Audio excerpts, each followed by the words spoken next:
Let's take a live look now at the condominium complex in Stamford, where investigators seem to be wrapping up their investigation. It's the apartment complex where they believe that 34-year-old woman lived. There were 50 people there. They had been evacuated, appear to be back in the apartments now. We have seen investigators taking things out, putting them in trucks, things like that. Let's get to News 8's Jeff Vallon, who has been there all morning long. He joins us now with the latest on the investigation. And Jeff, what's happening now?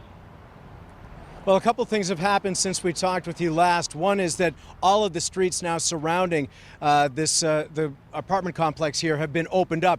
And also, police have essentially collapsed the perimeter. There is still a taped-off area kind of within the complex. And all residents have been allowed back in, those who had been displaced, by the way, that is, except for numbers 108 through 118. We're told that anything lower than 108 and anything higher than 118 is allowed back in, but everybody in between. Now, we don't know the entire numerical system of this complex, but there is a small bit of a number of apartments that are affected in that sense right now. The FBI has been working through the night.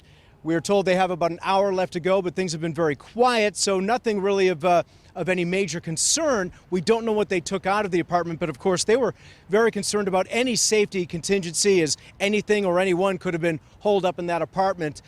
They were concerned and certainly not taking any chances. Now, as for a quick look as to what little we know so far about Miriam Carey, 34-year-old, we are told, ABC News was told by her mother, Idella, that she had suffered postpartum depression after the birth of her daughter about a year ago, but otherwise had no history of violence. Now, this would also give us at least some parallel with the possibility that the little girl who was in her car was in fact her daughter.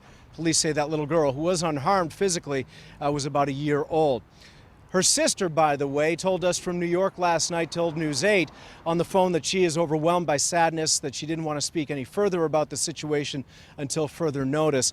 But the situation here has somewhat returned to normal again. As you can see, the streets around here are open, and there's less of a police presence, visibly anyway, except right on the grounds of the apartment complex, which is right behind us.